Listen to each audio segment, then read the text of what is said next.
Hey, sisterhood, and welcome to Hey Sis Coffee and Conversation. This is our first episode, and I'm so excited that you could be here with us today. So, we have wonderful things to talk about, but I just wanted to give you a little background on Hey Sis Coffee and Conversation. So, Hey Sis and Coffee and Conversation is a part of Hey Sis Empowerment and Resource Center. And it's just the opportunity for women, sisters to come together and us to have open dialogue, conversation, coffee, maybe some treats, and we're just talking about issues that we may face. And I just want to encourage you to be comfortable, to be open, to make sure that you go in the comment section and comment, and we're just going to have a wonderful time for the next hour, okay? And as you can see, I am not alone, but those of you who tune into Mixed Views, you should be familiar with this face. I'm going to let her introduce herself and say hello to the sisterhood. Hello, sisterhood. I am Sharon, her actual sister. What a fitting way to start this conversation. And I'm happy to be here. Absolutely. So, Sharon, let's get right into our conversation today. Okay. So, we're going to be talking about the battle of self esteem. I don't know how many of you ladies, women out there, young ladies, you've battled with low self-esteem at one point in your life, or you may still be battling with it. But that is what we're going to talk about today. So I did some research. I want to tell y'all, because sometimes you feel it's just you. I did some research, and so let me pull up the data and share this with you guys so that you could know you are not alone in this battle here. So this research was done by Webke Blairden, and she's an assistant professor at the University of California. And one of the first things that she discovered was that in all countries, all over the world, men have a higher self-esteem than women do. So it isn't just you. It's all over the world. And then on top of that, what they also found out is that it really varies also in different countries. You would think in the developing countries, the disparity would be greater, but it's actually the opposite. In Western countries, there is a greater difference in self-esteem for women and men. Now, if y'all know me, y'all know I'm a sweater. So if y'all see me sweating, don't judge me because it's hot. Okay? And I need something to pat. You see how my sisters look out for me? But I think I have someone. Come, Miss Producer, you could bring it. Thank you so much. Listen, y'all, we live and this is it. Y'all know me. Thank you. So let me pat. So they don't know. Thank you. They don't know, but it appears as if in Western countries, they said usually where the roles aren't so defined and laid out, there seems to be that's where you get the greater comparison. So that was interesting. So that was the first thing. The next thing was this. Y'all got to listen to this one. I got to read this one because this was like super interesting. Because you may be thinking, oh, it's just me. It's the way I was raised, low self-esteem. But research has shown that it also has something to do with our brain. So believe it or not. So something wrong with me. That's what you're saying? That's what it said? Okay, read Well, I didn't want to say something was wrong with you per se. Why don't we say us? So let me read this article. And this is actually by Luann Brezendine. She's an MD, a neuropsychiatrist at the University of California, San Francisco, right? And she's also the author of The Female Brain. And this is what the article says. It says, why is it that some people seem to believe only the best about themselves, while others, perhaps especially women, seize on the most self-critical thoughts they can come up with? It turns out there's an area of your brain that's assigned the task of negative thinking. Oh, I must have got extra. Okay, go ahead. It's judgmental, it says. It says, I'm too fat or I'm too old. It's a barometer of every social interaction you have. It goes on red alert when the feedback you're getting from other people isn't going well. The worry wart part of the brain is the anterior cingulate cortex. I'm sure I pronounced it incorrectly, but you know, I'm not an MD. In women, it's actually larger and more influential, as is the brain circulatory for observing emotions in others. The reason we think females have more emotional sensitivity, it's that we've been built to be immediately responsive to the needs of a nonverbal infant. That can be both a good thing and a bad thing. Scientists are pretty much in agreement that at least half of your personality comes from your gene pool. It's part of the identity card you're issued at birth. Life experiences help to shape the other half.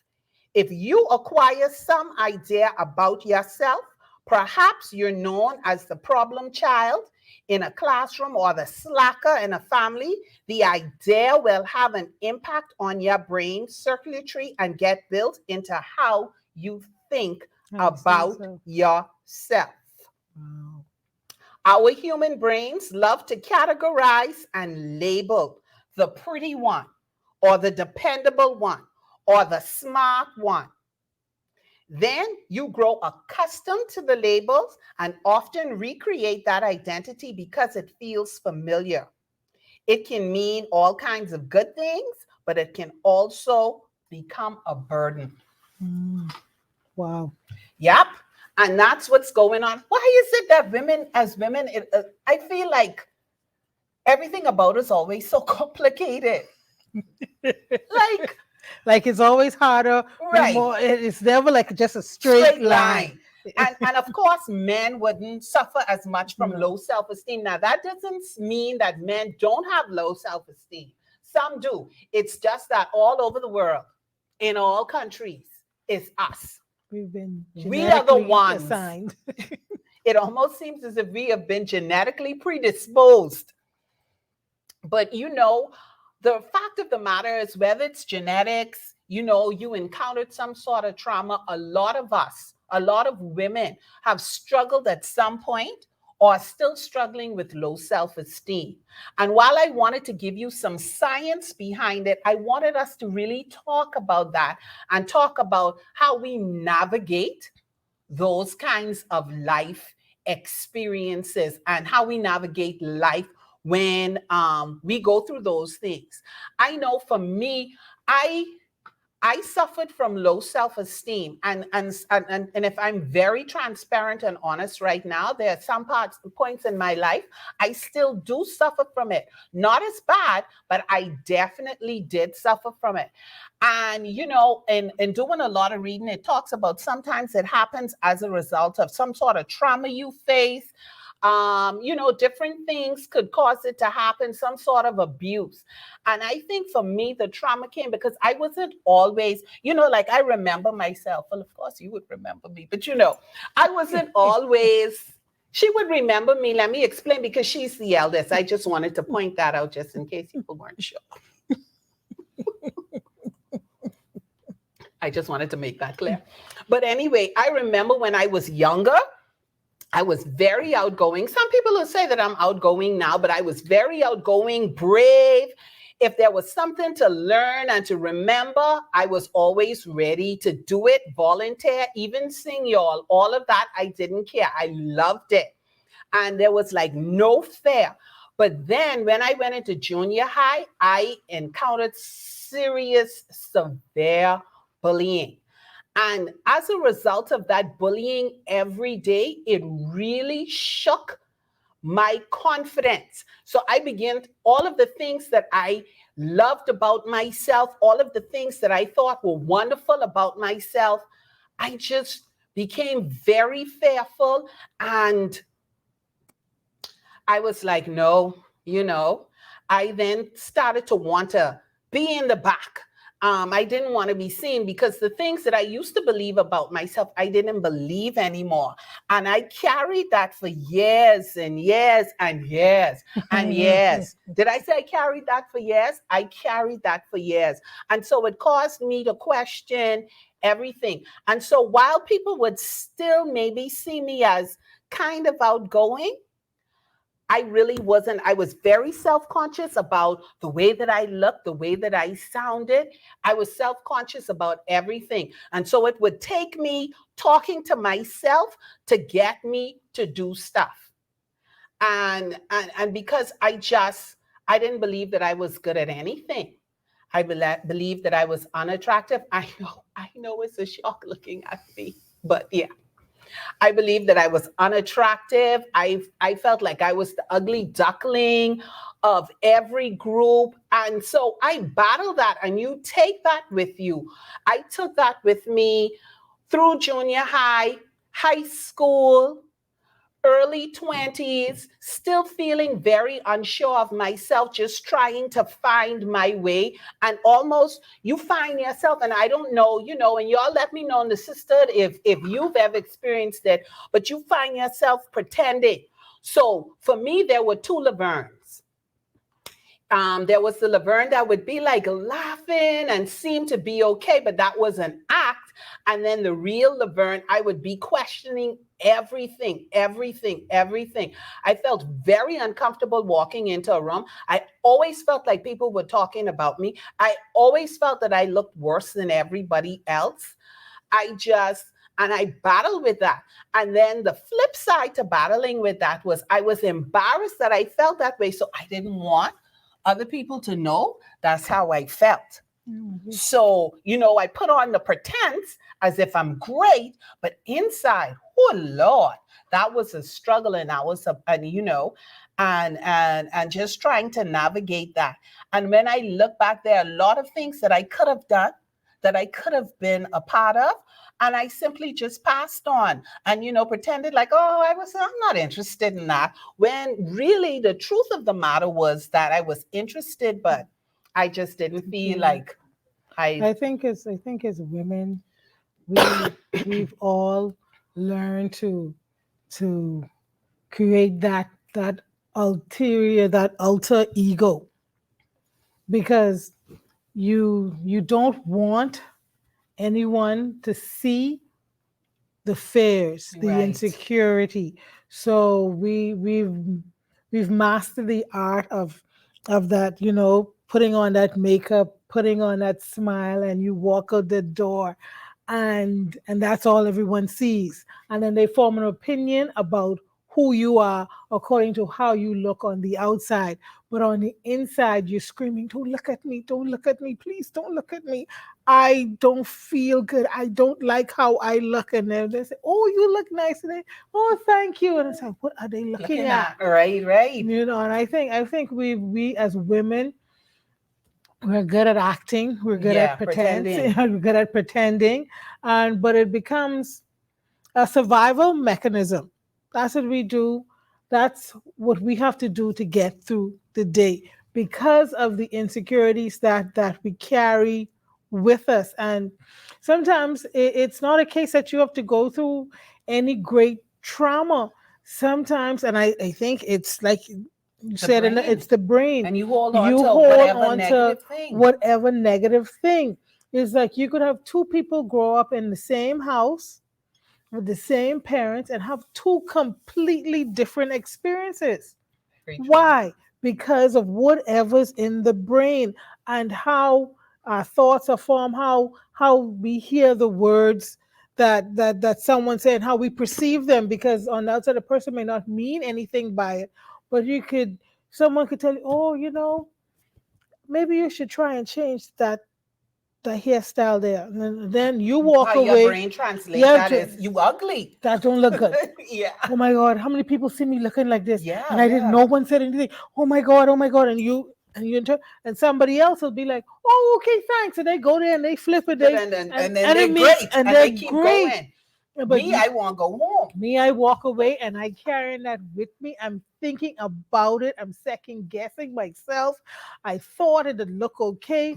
It's like I look in the mirror and the person I see in the mirror, oh, that's one of the things like don't take photos. The person I see in the mirror is not the person that I see in the photo. It's like I didn't look like that in the mirror. Why I look like this on the photo? Some like I've realized it over the years that I don't like looking at myself. I really don't like looking at myself. That's not normal.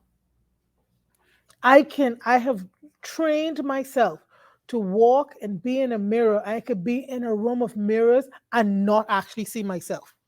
Because anytime I look at myself, I see all that is wrong with me. You see the negative. I see the negative. That's all I see. It's the brain So too. I train myself not to look in the mirror because I don't like looking at myself. Oh, let's take a photo. It's like we got for our Mother's Day present, right? They gave The us pictures, right, but that I have not taken. It's like I don't like taking photos. Like this is the I worst saw it. thing you I can saw it, and get to. I don't know if it's I don't know if it's because resistance. I saw it and I was like, so when am I ever gonna use this? Like this is gonna have to be a special occasion. I don't know. I took photos, I took photos for my birthday, and I'm thinking to myself, will this be good in another 50 years? So I can use this for my 100th birthday. I'm not a photo person either. I'm very right? self-conscious. Yeah, and the fact that people are staring like that even doing this. Like this is a lot. Is an act of love. Right. Because everything in me right now, even as I speak to you, screaming, no, there's a camera on me. There are people that are looking at me. But it's an act of love. I am very self-conscious and I've carried that with me my entire life. I've always carried it with me. But for those who interact with me, would never know that. Why? Because, like I said, we're good at pretending. Mm-hmm. We're good at pretending. Yes, Sharon. No, Sharon is the one who likes to laugh. Sharon is the one who's outspoken. Sharon is the one who, no man, she ain't scared of anything. But that's not the Sharon who's at home, who has thought about, to lay down and you think about everything that you said during the daytime. Like I criticize everything that I've said, even my own thoughts. I keep going, I said this, I should have done this, I shouldn't have done, like every aspect of my life. And I'm like, that's not right. Right. You shouldn't. Right. You shouldn't have to I shouldn't have to live like second guessing myself. And it's not often something that I think you can deal with on your own. Sometimes you need, and this is the thing additional help. That's the thing that we don't really talk about. Sometimes you need additional help. Absolutely. Because the things that you're battling with, the things that you go through, oftentimes you don't know. Like reading that article, we didn't know that our brains were designed a certain way. Before that, I had no idea. So there are things that we deal with. There are things in our childhood that have happened to us, and we think we've processed them. We think, okay, I'm good. But we're still carrying it with us. The bully in the classroom, the incident on the school bus where someone totally insults you and the whole bus was laughing at you. Yes, that happened to me. Wanted to die. Make it on a school bus. You can't even get away. You can't get away. And just to have the whole bus laughing. Wanted to die. But what I did realize over the years is like, hey, as awful as I may have felt, I'm kind of strong because I'm still here. Yeah.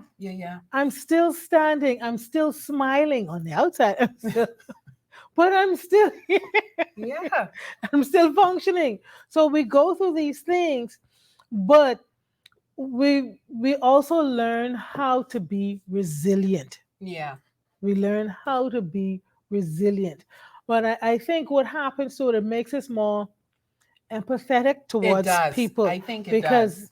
Like I know for me, I'm very mindful of how I speak to people and I say. What you say, because you carry those things, because you know how you felt exactly carrying those things. Yeah, so I'm very mindful of how I say things to someone, and I'm not saying that I always get it right. Mm-hmm. But I could never carelessly say something to hurt someone's Right, feelings. right. If I hurt your feelings, It was I, it was unintentional. unintentional or I was in extreme anger.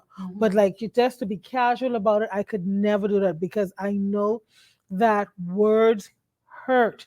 Yeah. Sticks and stones hurt, but words hurt too. Listen, And words I, last longer. longer than the, because you break a bone That can heal. that could heal, but those words, long after that bone, Hmm. long after that bone has pretty much healed and grown, stronger You and maybe still in that remember area, those you words. carry those words, you Hmm. carry the laughter, you carry the bullying of whatever kind it was. Hmm. You're carrying it, and not only are you carrying it, it is impacting the decisions that you make. Yes. And sometimes you don't even realize it, right? Hmm. Like, why am I saying no? Am I saying no because I just don't want to do it, or am I saying no because I I doubt myself?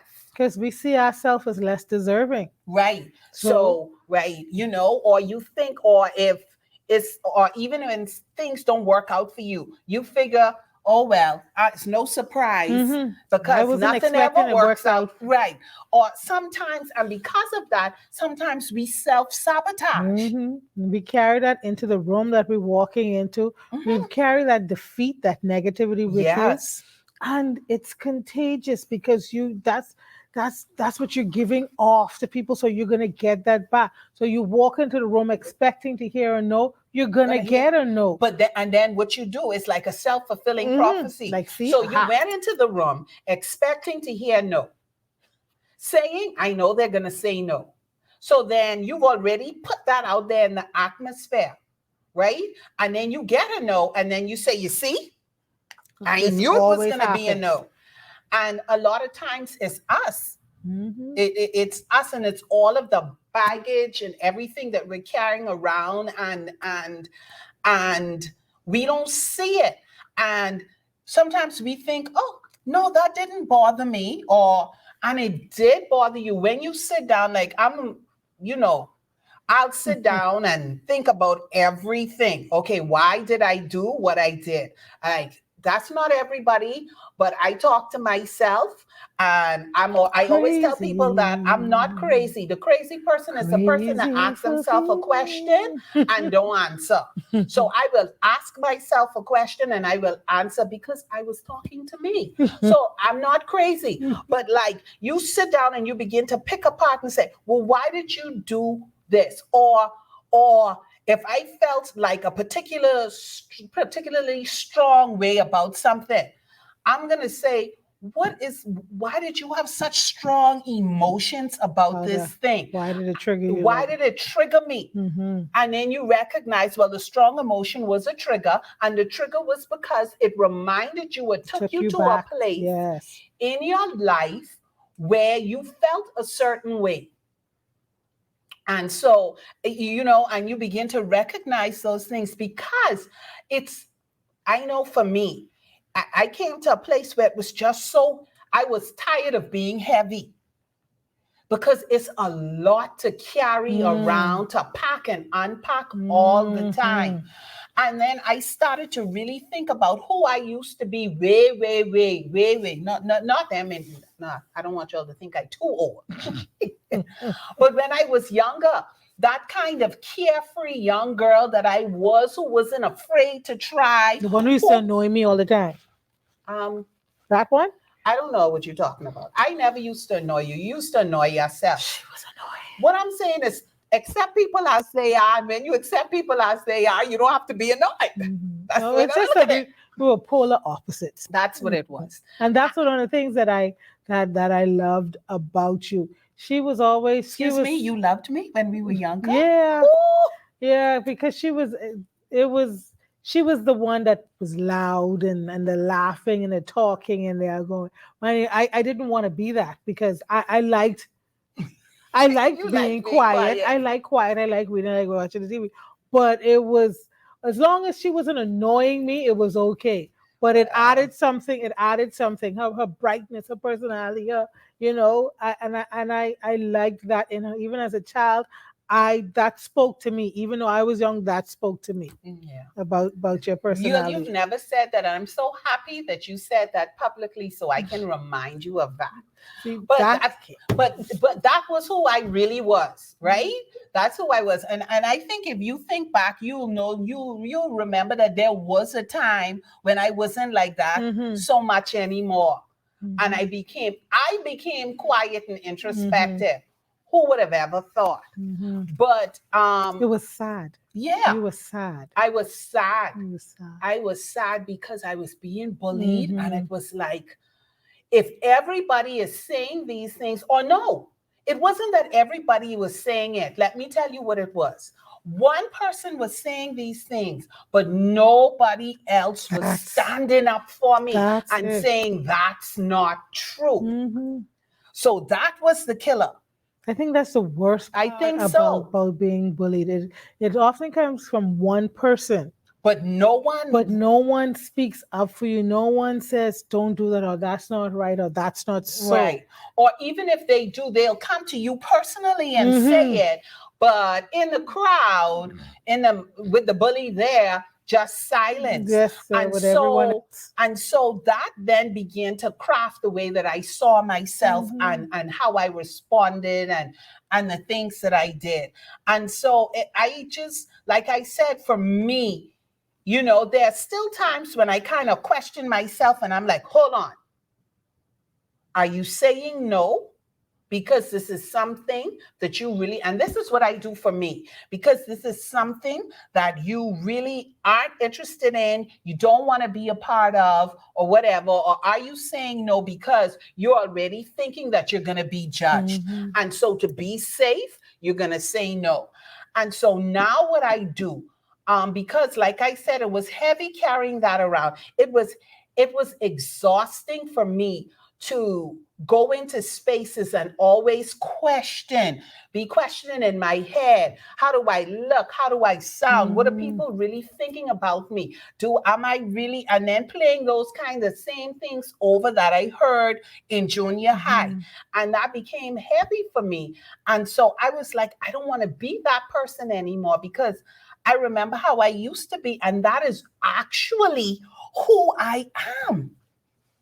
That is actually who I am.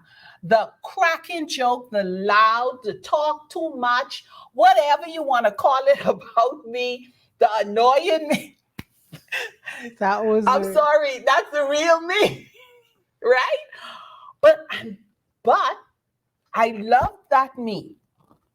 I think, I absolutely and for love that me, me. you went back. You went back to who you should have been. And in my case, I created a person because that that outgoing, friendly, laughing, talking person was never me. Right. That was never me. I never wanted to be that. But I figured the person that I wasn't good enough because she was being picked on. So it had to be because of me and how I was. And I'll never forget, it was during the summer, right after ninth grade, getting ready to go into 10th grade. And I said to myself, right there, and I said to myself, I'll never forget, I don't want to be me anymore. Right. And so I decided I wasn't going to be me. I was gonna be the loudest, be the funniest, be the bravest. I just like went all out. That was me. There was no stopping me. There wasn't anything that I wasn't gonna do, wasn't anything I was gonna try. And that was me for, I think, from about 10th grade till about my mid 20s, Right. until I had my son. Right. That's that's who I decided I was gonna be, because that person wasn't gonna get picked on anymore. That person wasn't gonna be talked about anymore. That person wasn't gonna feel bad about herself anymore. But what happened was I created this without actually healing. Healing. It was So just a an escape. mask. Yeah, it was an Right, right, escape. right. That was an escape. So as I got older and more mature, a lot of what I felt I still carried. Mm. I just had it like it was always right there under the The surface. surface. If you just It pry, was always right right. there. And what it did, what happens to a lot of people is you think that you're okay and you think that you're dealing with it, but a lot of the choices and the decisions that you make, there's that still small voice of that insecure person. That person is still there, still whispering, still guiding you. So the the destruction isn't no it isn't coming from anybody on the outside. No one's bullying you anymore. No one's teasing you anymore. Right.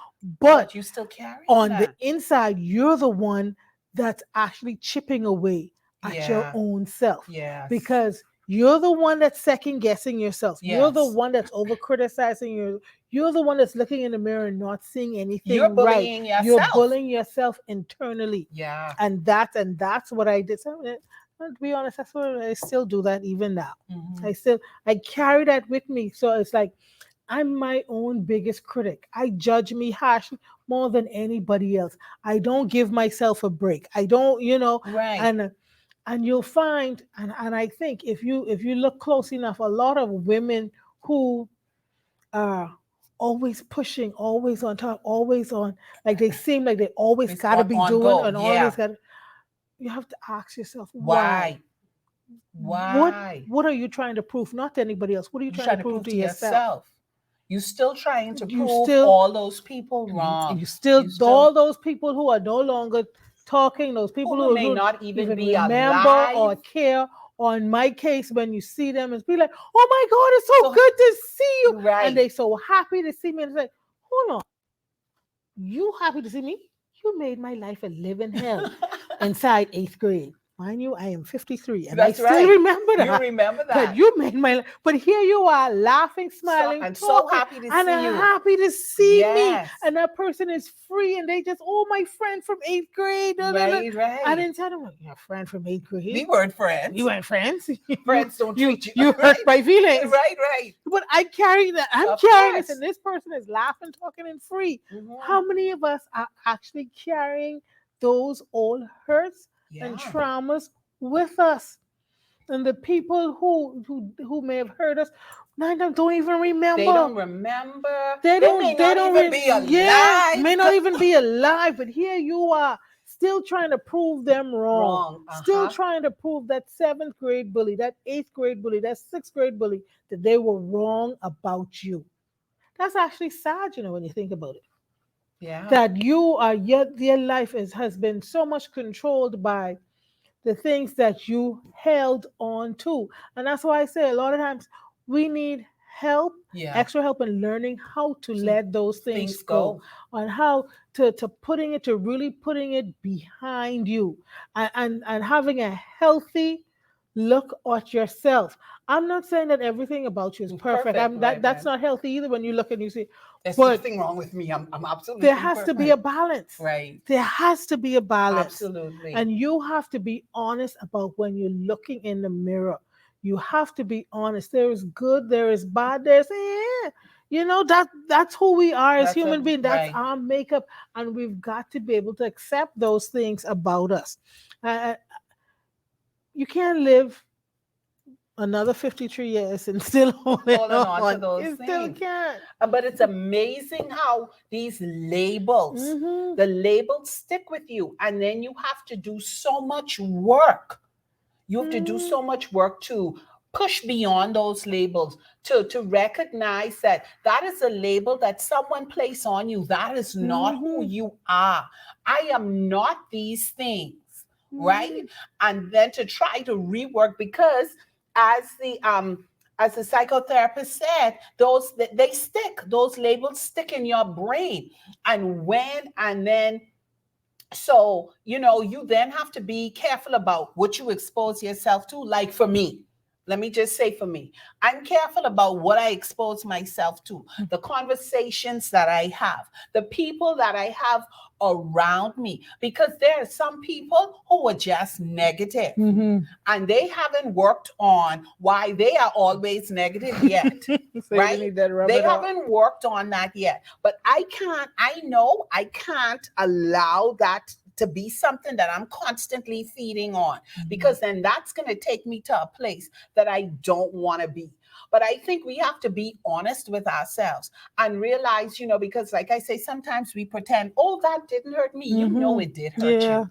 Oh no, that's in my past. It's in your past. But if you look at what you've done, the relationships, the decisions that you've made about yourself, concerning yourself, it is as a result of those same things that you said that is in your past, but you're still carrying it around with you. And because you're so accustomed to carrying that baggage around, you don't even recognize that you have it on because it's such a part of you until you determine that, you know what, I want to begin to unmask, and so, and then if are a person of faith, even looking at it from that perspective, every the scripture everybody quotes, you're fearfully and wonderfully made. Do you really I know believe for that? me, I used to be like, yeah, whatever. It was just words. They were just Words, words. They were words. What's They so fair? What fearfully and wonderfully? What does that Me? really mean? What does I that looking mean? at myself. And everything in society telling me girls who look like me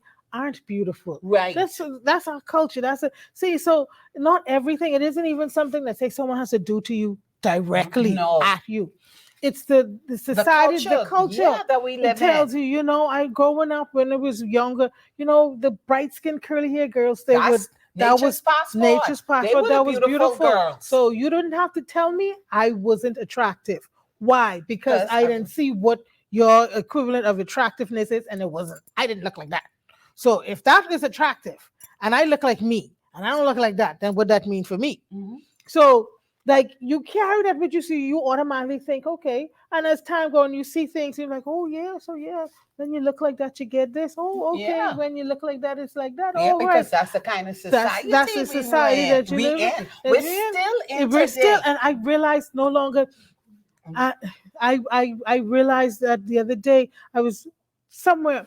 Oh, I was talking to my son, and I said to him, we were in this particular store, and I had an incident with one of the supervisors, right? And it was one of the supervisors, and I was like, and I said, Lord, you mean I have to raise my voice in this place to get what I deserve? I really gonna have to do this, right? And then I looked around and I looked at the supervisors, and I went back to a place because I noticed in this store all the supervisors don't look like me. They're not of my hue. No. All of them. And I say, could just be a coincidence. But that's a trigger for me. Right. So that's a trigger for me. So immediately. I mean, personally, I don't think so, but Yeah. So so immediately then I just even was more angry. I was determined to get what I can get. Right. Because I'm so sick of all of y'all who look like that, thinking the world stops and ends with y'all, you know? Right. So I was like, but I realized that stems from my childhood. Right. Like, and I look at some of the choices that I make, like if I have to, and I realize if I have to choose between one that looks like them and one that looks like me, to say that if I have to hire, I'm going to hire the darker skinned girl.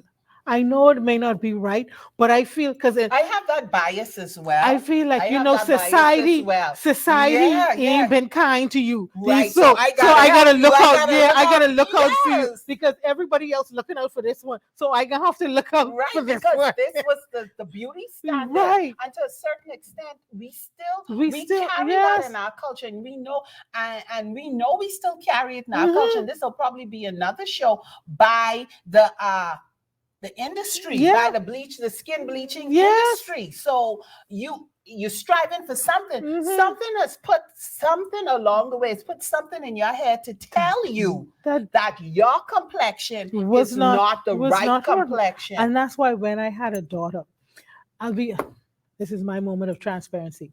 I never wanted a daughter. Never wanted a daughter. I wanted a son. I wanted a son because she didn't have to be on the show. I wanted a son, and I'll tell you why. Because I didn't want a girl who looked like me.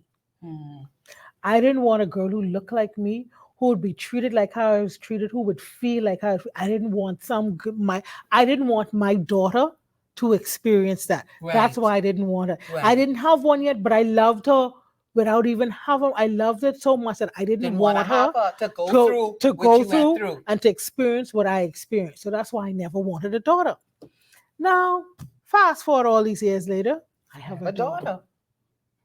Now, how does someone like me, who's insecure, who doesn't see any beauty in herself, raise a strong, self confident, chocolate little girl? How? I had to ask God for guidance because I didn't want to put what I was feeling Onto her. onto her. Because we do that sometimes as Yeah, parents and it's not absolutely. intentional. So even in parenting, you have to be intentional in your parenting. Yes. You have to you really have to think and have to, now how am I going to do this? Because I didn't want her to see anything wrong with her. And I thank God that so far it's going okay. Yeah, yeah. She loves who she is. Right. She sees beauty In in herself. herself. You know, when in a time when everyone want silky hair and lace wig and a perm and all this, not her. She will rock her afro with pride. Right. Like she's a throwback from the 70s. Black power. That's who she is. Right. She sees nothing wrong with her color. Nothing. She doesn't feel like she's deficient in any way. And there's a part of me, like the woman in me, is almost jealous of her because I see her and how she carries herself Right. and how she feels about herself at such a young age. And I never had that. Right. I never had that. But I'm proud that That she has it. she has it, and I didn't transfer my baggage onto To her. her. And that's one thing that we have to realize too as women, that uh, for us to be the mother, the wife, the daughter, the boss, the supervisor that we need to be healthy. Yes. We Absolutely. need to be healthy. And I'm not just talking physically healthy, I'm talking Mentally mentally, and emotionally. because the same baggage that you would put onto your children as a supervisor, You put as that a on. manager, you You put could put that that on on to the your employees. employees. You have Absolutely. many employees who walk in, who go to work, and oh my God, The environment is so why toxic. is this woman like this? And you like, because she has yet to deal with whatever baggage that she's She carrying. has. And so, as good as she may be at her job, you'll find that she's incapable of lifting up those underneath her. And you could only give to a person what you have in you. Right. And if you don't have it in you, or at least have the ability to recognize that you're deficient in some way, then you could be of some help. But we have many of us women walking around who are clueless, who are, for whatever reason, we haven't yet acknowledged our traumas, our hurts, our own securities. So we're still stuck In that in same, that same place. or we still tap into those Hmm. emotions and those feelings. And Yes. like you say, we go into the workplace and we pass that on to other women. And sometimes you, like you said, you're in a position of power, and there may be an employee. Oh, it's something about that young lady. And it just could very well be because you see yourself, Hmm. and that's the part of you that you You do don't not like, like, yes. right? So Hmm. for someone, let's say if you a person who very sensitive, and you got teased about being sensitive, and so you're very self-conscious about that, and now here comes an employee who's very sensitive, you're extremely hard on that Hmm. employee because Because of of what your you you are, yeah, carry, because of what you carry. and not appreciating and recognizing that people are different. Hmm. And then the words that we speak to our children, to our friends, to our family, the things sometimes that we think is funny that we say is a jest, because in our culture, growing up, people tend to be more sensitive now. Hmm. But when we were growing up, You could have cried. whatever that thing was that was most outstanding about you, good or bad, that became your nickname. Your big So, eye, your big nose, your right. fat lip, your big ass. Every was off limits. Don't walk with a limp. Really. Then Yeah. their nickname will be Limpy. Yeah. And like not even behind your back. To Like, your listen, face. Limpy, what you say? And Uh-huh. you mean you don't mean it in a mean way, But that's but that was but and you never stop to think, how is that? how Limpy feel when Limpy go home. How is that? Even though they're hailing you and saying, "Oh my God," but what is it? What kind of impact is that having on quote unquote Limpy? Mhm. We don't think about that, No. right? And so we have to be careful about what we say, how we speak to each other, Yes. how we speak about each other, how we speak to our little girls. Yes, our little boys too, but hey, this hey sis, coffee and conversation. So we'll wait for someone to come up with hey Hey, bro. bro. But be careful of how we speak to our little girls. Be careful of the things that we project. Be careful. You think, okay. And I'm going to say this, and people could disagree, and that's fine. Before your daughter, let me say this, before your daughter could appreciate a good weave and all of that, let her appreciate her own hair. Yes.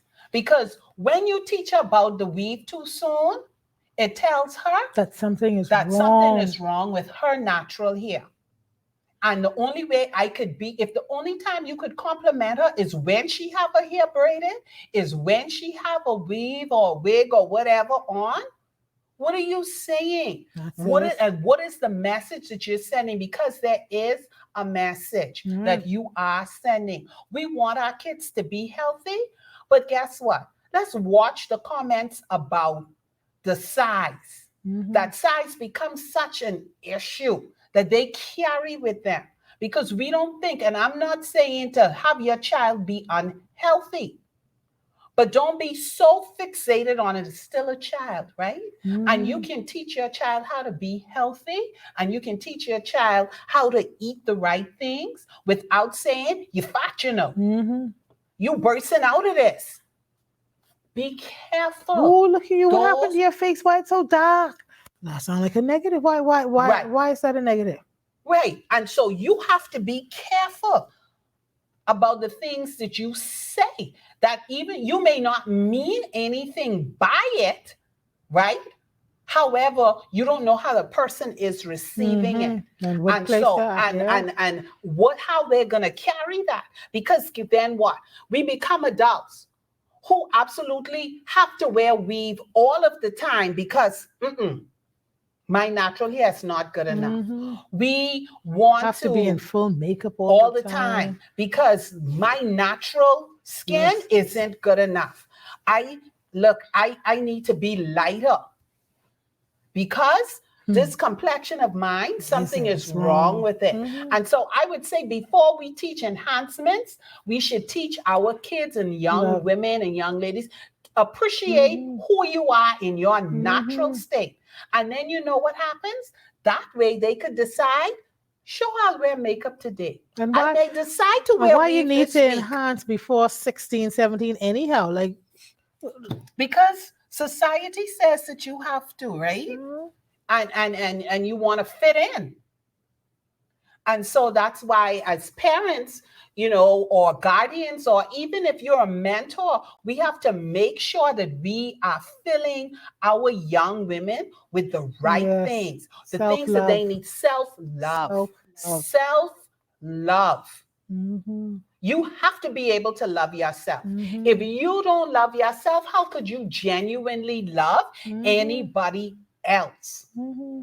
You have to be able, and that isn't you being arrogant and being all about you. That is understanding who you are, imperfections and all, and appreciating who you are. A child should always should the first time a child hears that he or she is beautiful shouldn't be on the outside. It should be at home. Yeah, That's the absolutely. first place.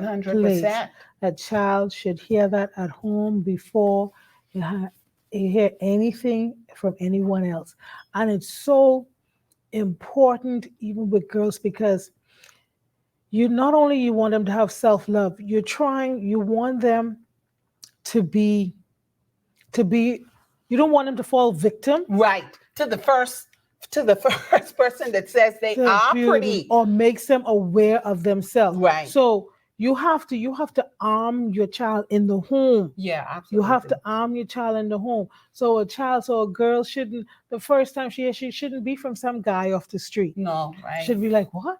I have pretty eyes. I what? I what? Right, right, No, right. she should not know that. So when he says it, she can say thank you and keep it moving. It Because isn't right. that ain't nothing to her, because she But knows here's the that. thing, we can't properly teach our young girls how to arm If themselves we ain't if army. we aren't armed. Mm, If we're still carrying around yeah. baggage, and that's Hmm. the whole point of it. If we're still carrying around baggage, we have to begin to engage in these tools.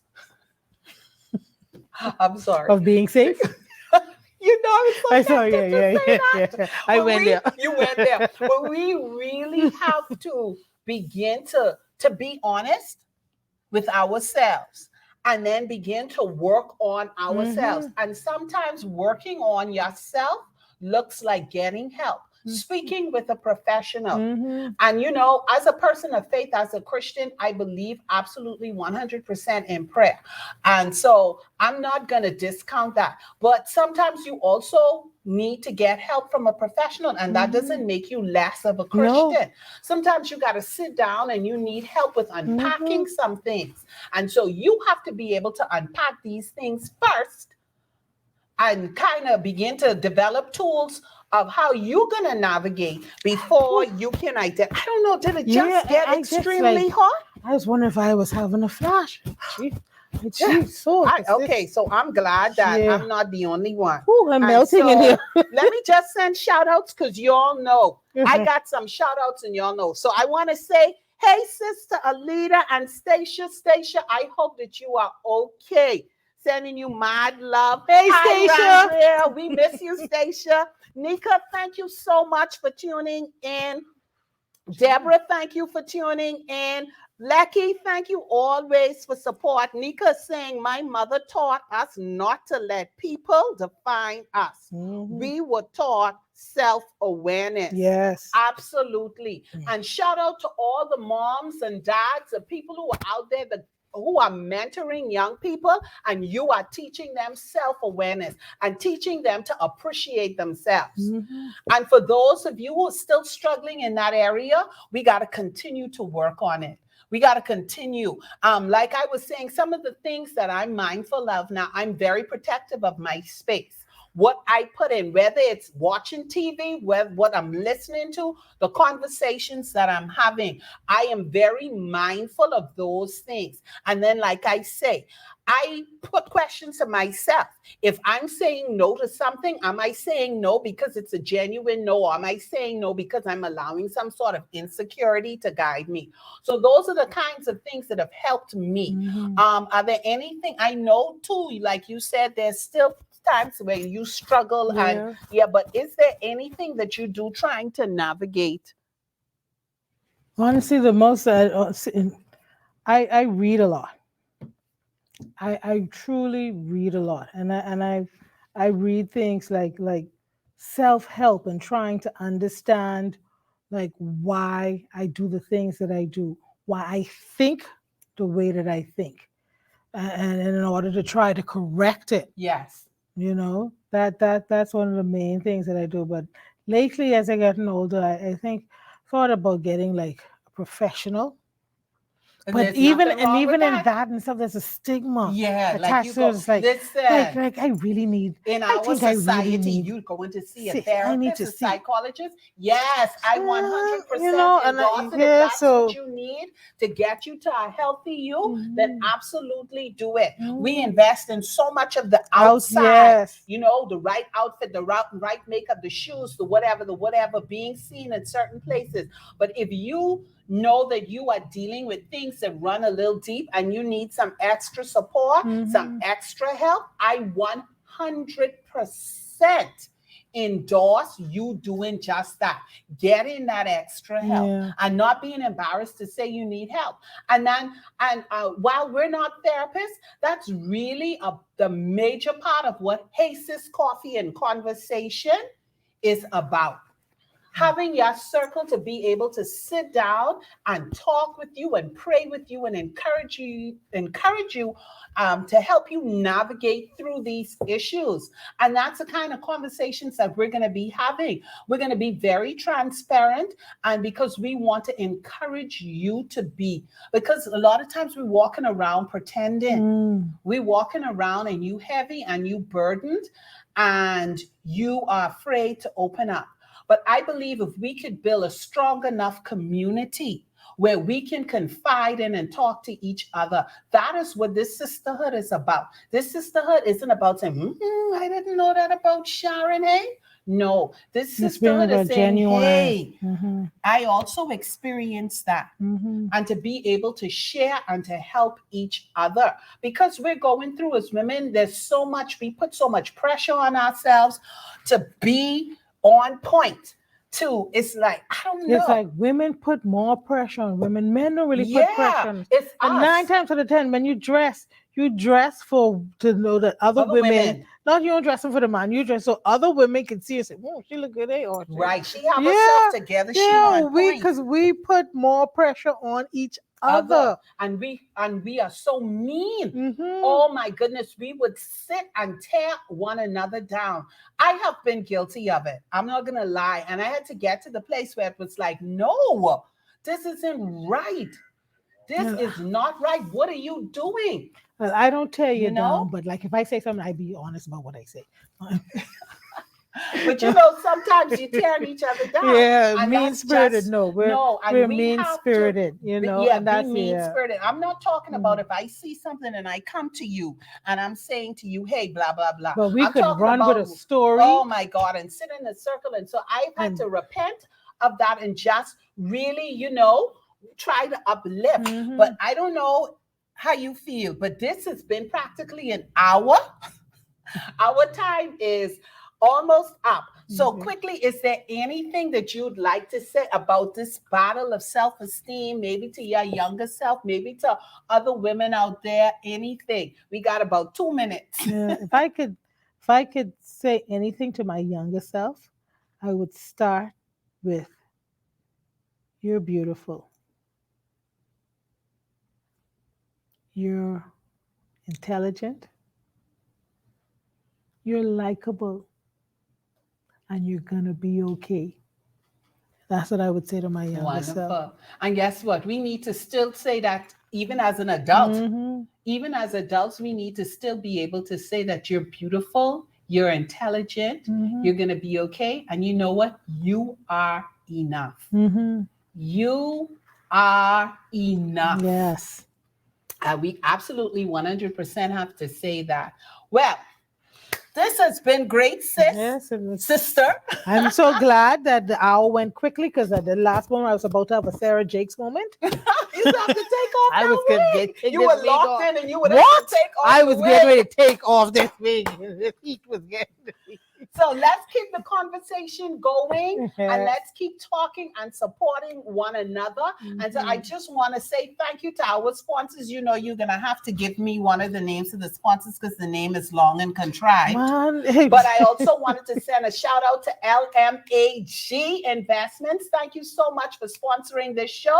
And if you are interested in sponsoring an episode of Hey Sis Coffee and Conversation, please give us a call at 826-6278, or you could send me a private message on our Facebook page, Hey Sis Empowerment and Resource Center.